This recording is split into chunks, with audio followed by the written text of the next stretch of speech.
Hello guys, welcome back to my YouTube channel SKM study a way of success. मैं हूं आपका educator Shivam Mishra. आपका स्वागत करते हैं आपके अपने यूट्यूब चैनल एसकेएम स्टडी पे। और यहां पे लेके आए क्लास 12 बायोलॉजी। जी हां, 2023 के लिए काफ़ी महत्वपूर्ण टॉपिक आप कह सकते हैं। ये ऐसे टॉपिक है, इसमें मैंने बहुविकल्पी, अति लघुत्तरी, लघुत्तरी और जो अंतर वाले प्रश्न होते हैं, जैसे कि दे देगा कि आप लोग सक्रिय प्रतिरक्षा निष्क्रिय प्रतिरक्षा में अंतर स्पष्ट कीजिए। तो इस तरह से जो प्रश्न बनते हैं वो सारे के सारे इस वीडियो में आपको मिलने वाले हैं। तो वीडियो को लाइक करिएगा, चैनल को सब्सक्राइब करिएगा। अभी तक आपने अगर चैनल को सब्सक्राइब नहीं किया है तो प्लीज जो सब्सक्राइब का बटन दिख रहा है उस पे क्लिक करके आप अपने चैनल को सब्सक्राइब कर लीजिए, क्योंकि बोर्ड परीक्षा 2023 की बेहतरीन तैयारी आपके अपने इस यूट्यूब चैनल एसकेएम स्टडी पे कराई जाएंगी। इसलिए आप अपने इस यूट्यूब चैनल एसकेएम स्टडी को जरूर से जरूर सब्सक्राइब कर ले। तो यहाँ पे क्लास 12 बायोलॉजी वालों 2023 के लिए यहाँ पे लेके आए हैं।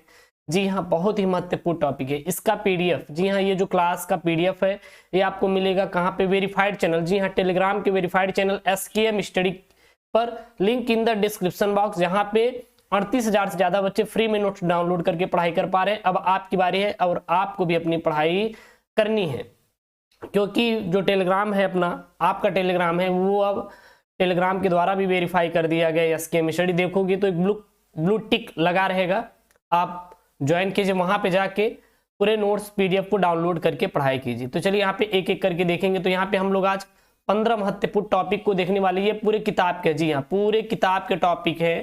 15 सबसे महत्वपूर्ण प्रश्न जो कि बार बार रिपीट किए जाते हैं, जो आपके बोर्ड में पिछले साल आए थे, इस बार भी आने की संभावना है।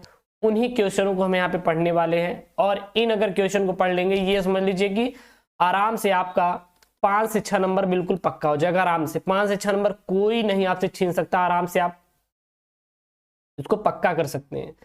70 में 70 आपका जो 100% गारंटी के साथ पक्का होगा। यदि जो हम आपको यहाँ पे पढ़ा रहे हैं केवल इन्हीं टॉपिक को पढ़ लेंगे तो 70 में 70 लाने से कोई आपको रोक नहीं सकता। आराम से आप 70 में 70 ला पाएंगे, ठीक है ना।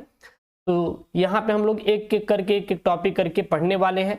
अगर आपको आंसर मालूम है बहुविकल्पी का तो आप लोग कमेंट में आंसर छापेंगे, नहीं मालूम है तो आप लोग बता देंगे सर नहीं मालूम है, ठीक है ना। चलिए, तो यहाँ पे हम लोग सबसे पहला बहुविकल्पी प्रश्न देखेंगे। प्रश्न क्या है भाई साहब?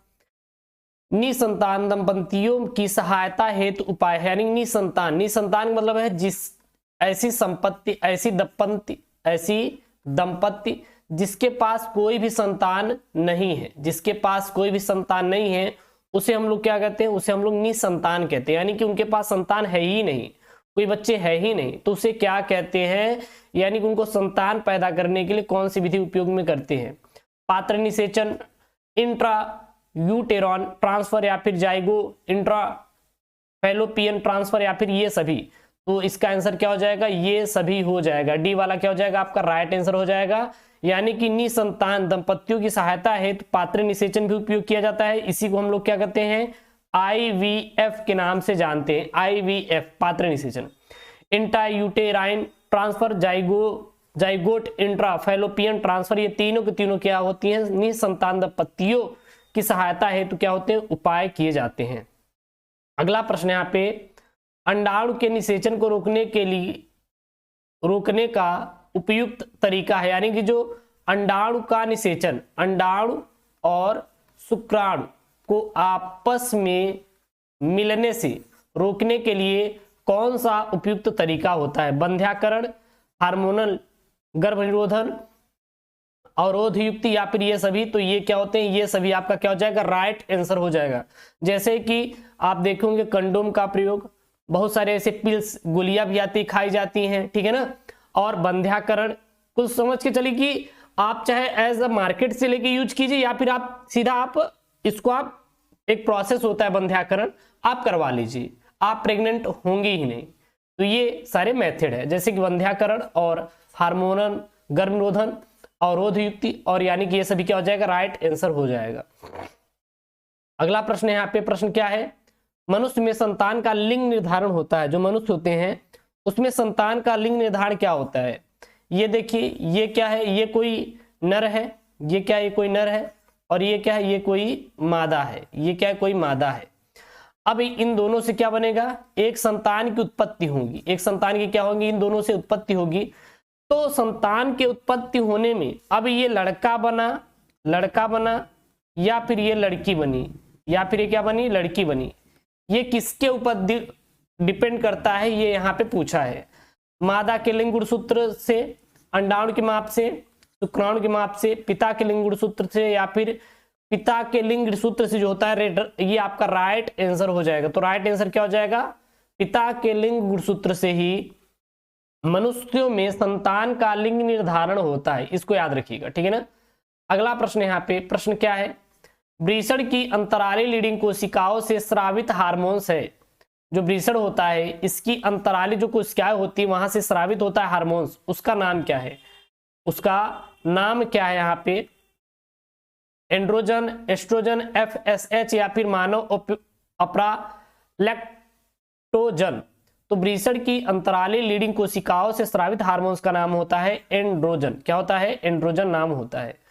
उसके बाद यहाँ पे हम लोग अतिलघुत्तरीय प्रश्न देखेंगे, काफी IMP वाले अतिलघुत्तरीय प्रश्न के देखेंगे, जो कि आपके बोर्ड के लिए क्या है, काफी इंपॉर्टेंट है।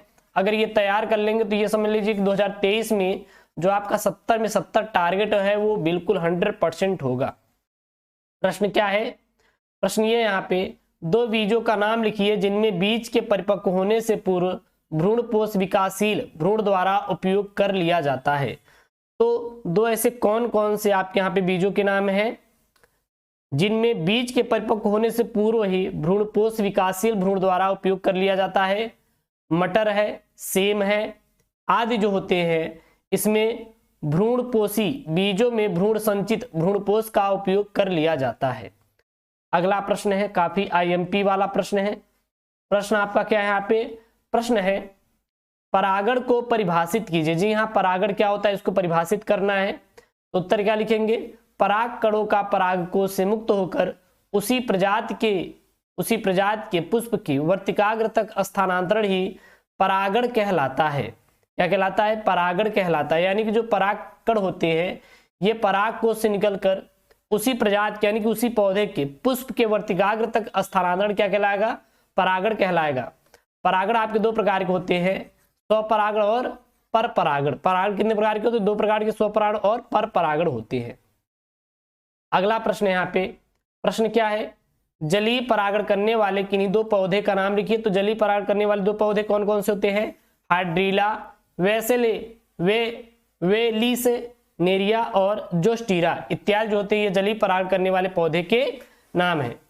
अगला प्रश्न यहाँ पे, रुधिर वर्ग O वाला एक पुरुष रुधिर वर्ग AB वाली स्त्री से क्या करता है, शादी करता है, विवाह करता है, तो उसकी संतान का रुधिर वर्ग क्या होगा। तो उसकी जो बच्चे होंगे उसके जो बच्चे होंगे रुधिर वर्ग क्या होगा।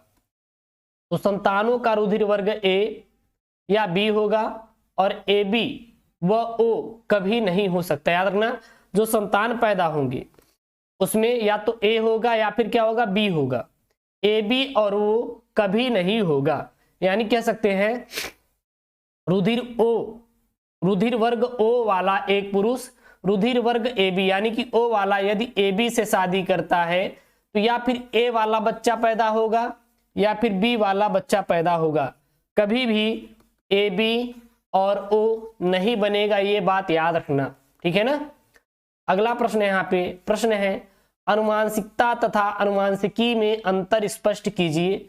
अनुमानसिकता और अनुमानसिकी क्या होता है।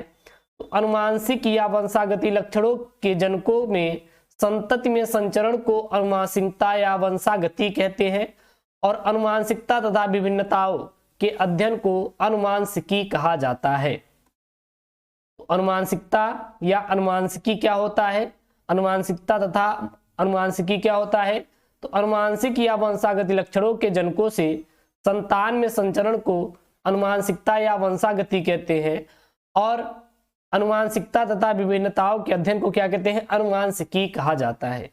उसके बाद यहाँ पे लघु उत्तरीय प्रश्न है, काफी IMP वाला लघु उत्तरीय प्रश्न है। इन इम्पॉर्टेंट आप प्रश्नों को तैयार कर लेंगे तो ये समझ लीजिए कि आप आराम से अच्छा नंबर स्कोर करके आएंगे।